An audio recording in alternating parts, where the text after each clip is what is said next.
रामकृष्ण हरी मंडळी, श्री स्वामी समर्थ. तुमचे सर्वांचे माझ्या यूट्यूब चॅनलमध्ये खूप खूप स्वागत. तुमच्या सर्वांच्या इच्छा मनोकामना पूर्ण होत हीच स्वामी महाराजांच्या चरणी प्रार्थना करते आणि आजच्या आपल्या एका नवीन व्हिडिओला सुरुवात करते. आजच्या व्हिडिओमध्ये आपण पाहणार आहोत तर ते म्हणजे बघा 2026 या वर्षामध्ये येणार आहे बघा अधिक मास. त्याला पुरुषोत्तम मास, मलमास असं म्हटलं जातं बघा. वेगवेगळ्या नावाने ओळखलं जातं बघा. भाग बदलला की परंपरा म्हणजे सगळ्याच प्रथेमध्ये बदल पडतात. मग आज आपण अधिक मास म्हणजे काय, त्याला एवढं महत्त्व का हे जाणून घेणार आहोत. तर तुम्ही माझा हा व्हिडिओ शेवटपर्यंत नक्कीच पहा. व्हिडिओला नवीन असताल लाईक करा, शेअर करा आणि असेच नवनवीन अध्यात्माचे व्हिडिओ पाहण्यासाठी चॅनलला सबस्क्राईब अवश्य करा आणि कमेंटमध्ये श्री स्वामी समर्थ लिहायला विसरू नका. आता आपल्या सर्वांनाच प्रश्न पडतो बघा. आता आपण आईला, सासूबाईला असं म्हणजे कोणाला तरी किती विचारणार की हा अधिक मास म्हणजे नेमकं काय, त्याला एवढं महत्त्व का. आणि त्यांना जेवढं माहिती आहे ना त्यांच्या परीने आपल्याला ज्ञान देण्याचा नक्कीच प्रयत्न करतात. पण आज अगदी आपण शास्त्राला अनुसरून पूर्ण माहिती जाणून घेणार आहोत. तर तुम्ही व्हिडिओ शेवटपर्यंत नक्कीच पहा. आवडला तर लाईक करा आणि जास्तीत जास्त शेअर करा की आपल्यातील देखील, मग कुटुंबातील सदस्य असो, मित्रमैत्रिणी असो, त्यांना देखील आपल्यासारखंच थोडं अध्यात्माचं देखील ज्ञान प्राप्त झालं पाहिजे. बघा आता आपण जाणून घेणार आहोत अधिक मास म्हणजे काय. आता या अधिक मासात 33 या संख्येला एक विशेष महत्व आहे बघा. तुम्ही ऐकलंही असेल. अधिक महिन्याचा आणि 33 अंकाचा संबंध काय, तर एका चांद्र वर्षात 360 तिथी असतात आणि एका सौर वर्षात 371 तिथी असतात. म्हणजेच प्रत्येक चांद्र वर्ष हे सौर वर्षापेक्षा 11 तिथीने लहान आहे.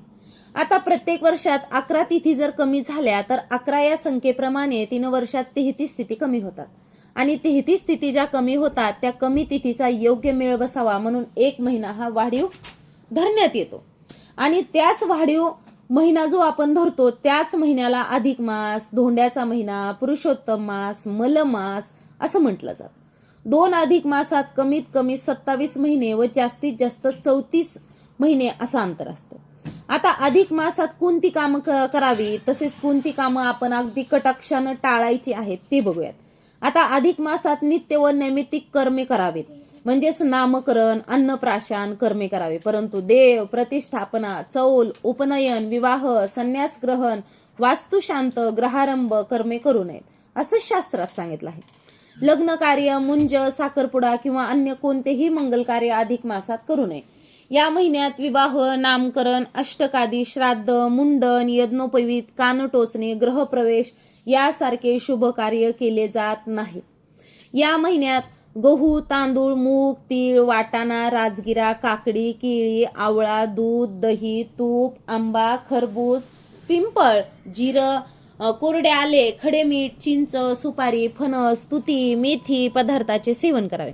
या महिन्यात प्रवास करणं टाळावे. कोर्ट कचेरी कामं करणे, बियाणे पेरणे, झाडं लावणं, दान करणं, सामाजिक कामे करणं, सेवा कार्य, बँकिंग क्षेत्रात कामे उरकून घेणे यात दोष नाही.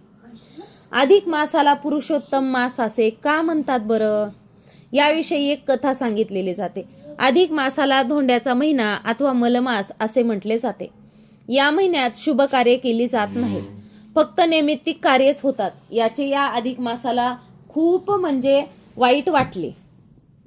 म्हणून एकदा हताश, निराश, दुःखी झालेला अधिक मास हा भगवान श्रीहरी विष्णूंकडे गेला व आपली निराशा सांगितली. श्री विष्णूने अधिक मासाला श्रीकृष्णाकडे पाठवले. श्रीकृष्णाने मात्र अधिक मासाचे स्वागत करून त्याचे पुरुषोत्तम मास असं नाव ठेवलं आणि सांगितले हा सर्वोत्तम मास आहे. लोक या महिन्यात जास्त दानधर्म करतील व त्यामुळे हा मास पुण्यकारक मास म्हणून ओळखला जाईल. म्हणून याला अधिक मास अथवा पुरुषोत्तम मास असे नाव प्राप्त झाले. अधिक मासात विष्णू पूजनाला प्राधान्य आहे. तसेच बघा दान देण्याची पद्धत आहे. आता अपूप म्हणजे जाळीदार पदार्थ, अनारसे, बत्ताशे आणि मैसूर पाक. वेदकालातही न पुयेते विषयंती इति अपूप असे वर्णन आहे. गहू किंवा तांदळाच्या पिठात तूप व गुळ मिसळून केलेला विशेष पदार्थ अपूप म्हणजेच अनारसा. अधिक मासात 33 अनारशाचा नैवेद्य विष्णूला अर्पण करावा व 33 अनारसे दान करावेत. असं सांगण्यात आलं आहे. विवाह समारंभात कन्यादानाच्या वेळी जावई व मुलगी यांना विष्णू व लक्ष्मी स्वरूप मानून माता पिता त्यांना नमस्कार करतात. त्यामुळे जावई हा विष्णू समानच असतो, म्हणून विष्णू रूपी जावयाला 33 अनारसे दान देण्याची पद्धत पडली आहे. आता पाहूयात किती महिने अधिक येतात बरं ह्या अधिक मासा, म्हणजे या अधिक मासाचं नेमकं काय आहे. आता बघा, सूर्याचा भासमान गतीमुळे ठराविकच महिने अधिक येतात. चैत्र, वैशाख, ज्येष्ठ, आषाढ, श्रावण, भाद्रपद, आश्विन, कार्तिक आणि फाल्गुन हे जी 9 महिने आहेत ना, ते अधिक म्हणजे कसं बघा, अधिक आषाढ आणि आपला निजा आषाढ असं नाव असतं बघा कॅलेंडरवर, तुम्ही बघा. मार्गशीर्ष व पौष हे 2 महिने क्षयमास होतात. राहिला उर्वरित माघ महिना हा मात्र कधीच क्षय किंवा अधिक होत नाही. आता क्षयमास म्हणजे काय, कधी कधी एका चांद्र महिन्यात सूर्य 2 राशीत प्रवेश करतो, तो क्षयमास असतो. आणि एक क्षयमास आला की त्या वर्षी 2 अधिक मास येतात.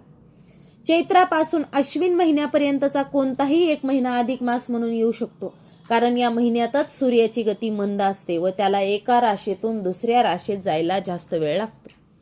क्वचित कार्तिक व फाल्गुन महिन्यातही अधिक मास येतो. त्यावर्षी एकाच नावाने द्वानचांद्र महिने असतात. अगोदरचा अधिक मास आणि नंतर लगेच येणारा महिना हा निजमास. एखादा विशिष्ट महिना अधिक मास आला की 19 वर्षानंतर तोच महिना अधिक मास म्हणून येऊ शकतो. प्रत्येक महिन्यात 2 वा अधिक एकादशा असतात. त्यातल्या 24 एकादशापैकी प्रत्येकीला स्वतंत्र नाव असतं. आता अधिक महिन्यात येणाऱ्या 2ही एकादशांना कमला एकादशी हेच नाव असतं. ज्या वर्षी श्रावण, भाद्रपद किंवा अश्विन महिन्यात अधिक मास येतो त्या वर्षी चातुर्मास 5 महिन्याचा असतो. अधिक मासात निज मासाप्रमाणेच विनायकी आणि संकष्टी या दोन्ही चतुर्थ्या असतात. अधिक महिन्यात विष्णू देवतेच्या उपासनेला विशेष महत्व आहे. भागवत पुराणाचे वाचन, भागवत कथा सप्ताह, स्नान, दान, जप यांचे आचरण या महिन्यात केले जाते. ब्राह्मणांना भोजन, दान देणे यासाठी या महिन्यात विशेष उपक्रम केले जातात. अधिक महिन्यात विविध मंगल कृत्ये करू नयेत असा संकेत रूढ आहे. त्यामुळे या महिन्यात विवाह, मुंज, बारशे असे संस्कार केले जात नाहीत. तसेच नव्या वस्तूंची खरेदी अथवा नव्या कपड्यांची खरेदी या गोष्टी न करण्याची परंपरा समाजात रूढ आहे. अनेक ठिकाणी अधिक मासाला धोंड्याचा महिना असं म्हटलं जातं. नेहमीच सुरू असलेल्या कालगणनेत आडमुठ्यासारखा, मध्येच आलेल्या दगडासारख्या, धोंड्यासारखा आलेला महिना म्हणून धोंड्याचा महिना असंही एक मत आहे. मात्र धोंडा आणि अधिक मास यांना जोडणारा एक खाद्यपदार्थ आहे, त्याला धोंडा म्हटलं जातं. नागपंचमीला पुरण घालून आपण चौकोनी पदार्थ केला जातो, त्याला दिंड म्हटलं जातं. पण तोच पदार्थ मराठवाड्यात गोल लाडवासारखा किंवा धोंड्यासारखा वळून उकडवला जातो. अगदी बघा, आमच्या भागामध्ये त्याला गोल केलं जातं, त्यात पुरण घातलं जातं आणि ते धोंडे केले जातात, तळून देखील घेतले जातात. आणि या धोंड्याचा नैवेद्य जेवताना जावयाला आग्रहानं धोंडे खाऊ घातले जातात आणि त्यांच्याच रूपाने नारायणाला धोंड्याचा नैवेद्य स्वीकार केलं असं म्हटलं जातं. या अधिक महिन्यात कोणत्याही प्रकारचे व्यसन करू नका, मांसाहारापासून दूर राहा. अधिक मास पाळणाऱ्या स्त्री पुरुषांनी महिनाभर एकभुक्त राहून पुरुषोत्तम व्रत करावे. संबंध अधिक मासात प्रत्येक दिवशी अधिक मास पोथी सकाळी, दुपारी व संध्याकाळी वाचावे, अगर ऐकावे. निदान सोयीप्रमाणे एकदा तरी तसे करावे.